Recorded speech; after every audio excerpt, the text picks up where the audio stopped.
এখন ছাত্র শিবির 14 জনের কমিটি গঠন করছে, আপনি হলেন 242 সম্ভবত, সেখান থেকে আবার 100 জন হচ্ছে আগে কোনোদিন ছাত্রদল করছে কিনা তাদের কোনো প্রমাণ নাই, এ ধরনের কমিটি ঘোষণা করছে।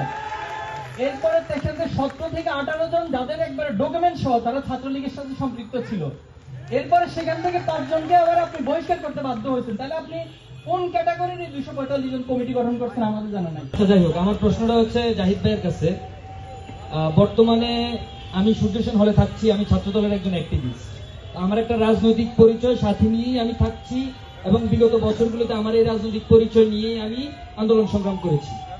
ঠিক এই মুহূর্তে গণ অভ্যুত্থান পরবর্তী সময়ে হলগুলোতে 14 জনের একটা কমিটি আমরা পাবলিশ করতে দেখেছি শিবিরকে। সেই জায়গায় হলগুলোতে এখন পর্যন্ত আসলে শিবিরের কেউ আছে কিনা বা তাদের কমিটি আছে কিনা, যদি থেকে থাকে সেটা কেন প্রকাশিত হচ্ছে না?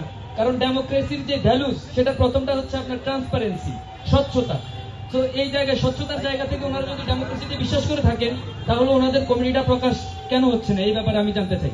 ছোট করে আরেকটা প্রশ্ন, সেটা হচ্ছে একটা ছেলের যখন বয়স থাকে 10 বছর, 11 বছর, 12 বছর, ক্লাস 5, 6, 7 থাকে, তখন তাকে একটা রিক্রুটমেন্ট প্রসেসের ভিতর দিয়ে না এই প্রশ্ন দিচ্ছে না, আমি প্রথম যে প্রশ্নটা করেছো সেটা। ভাই জাহিদ ভাই, থ্যাংক ইউ। জি, আপনাকে ধন্যবাদ জানাচ্ছি। প্রথমত আপনি রাজনৈতিক পরিচয়ে হলে থাকছেন, খুব চমৎকার। আশা করছি সবাই রাজনৈতিক পরিচয় হলে থাকবে, এটা নিয়ে আমাদের কোনো ধরনের সে নাই। বাট যে লেজুর ভিত্তি নিয়ে এখানে বারবার প্রশ্নটা আসছে বা যে কারণে ছাত্র রাজনীতির প্রতি এই ভীতি বা ট্রমা তৈরি হয়েছে, সেখান থেকে আমরা মূলত বের হয়ে আসতে চাচ্ছি। তো এই ক্ষেত্রে আমাদের যেটা আসলে সংকীর্ণ জায়গায় আমরা পৌঁছে যাই, দেখেন শহীদদেরকে নিয়ে আমরা সংকীর্ণতার পরিচয় দিই, যে দুঃখজনক আসলে কিছু হইতে পারে না। একজন শহীদ কি দলের জন্য হয়? এই আন্দোলন কি শুধু দলের ছিল? এই আন্দোলন তো সবার ছিল, এর না মাজলুমদের ছিল, ফ্যাসিবাদের বিরুদ্ধে ছিল। তাহলে কেন আমরা আজকে বারবার একটা দলকে বা হচ্ছে কাউকে শহীদকে নিজের করে নিচ্ছি? তাহলে আপনি দলীয়ভাবে কতজন শহীদ হয়েছে বলেন? 200, 500? তাহলে 2000 শহীদ, বাকি 1500 তারা কোন দলে যাবে? এই প্রশ্নগুলো কেন আমরা আজকে করছি না? সবাইকে কেন আমরা অন করতে পারছি না? এই জায়গাটা আমাদের ক্লিয়ার হতে হবে। আজকে মাগুরা জেলার জয়েন্ট সেক্রেটারি ছিল, উনি ওনার ওয়াইফ অন্তঃসত্ত্বা ছিলেন। আমি গত মাসে মাগুরা সফর করেছি, ওনার সাথে দেখা করে এসেছি, পরিবারের সাথে লম্বা সময় কাটিয়ে এসেছি। আজকে ভূমিষ্ঠ হয়েছে সে সন্তান, আলহামদুলিল্লাহ। তো এই যে সবাইকে অন করার মানসিকতা যদি না নিতে পারি, তাহলে আমাদেরকে আবার সে 71-এর যে পরিণতি, দলীয়ভাবে সবকিছু অন করা, দলীয়ভাবে সব ক্রেডিট দাবি করা, তাহলে সে পরিণতির দিকে 2400 যাবে। এই কিন্তু আমি সতর্ক থাকতে বলবো। আর একটা বিষয় হচ্ছে যে লেজুর ভিত্তি আসলে কারা করে।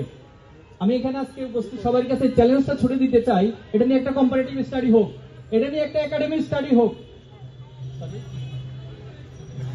আমি আসছি প্লিজ, আমি আপনার পয়েন্টে আসতেছি। তো এই জায়গা থেকে হচ্ছে যে আমাদের সবাইকে ওন করা। এখন ছাত্র শিবির 14 জনের কমিটি গঠন করছে, আপনি হলেন 242 সম্ভবত, সেখান থেকে আবার 100 জন হচ্ছে আগে কোনোদিন ছাত্রদল করছে কিনা তাদের কোনো প্রমাণ নাই, এ ধরনের কমিটি ঘোষণা করছে। এরপরে সেখান থেকে 17 থেকে 18 জন যাদের একবারে ডকুমেন্ট সহ তারা ছাত্রলীগের সাথে সম্পৃক্ত ছিল।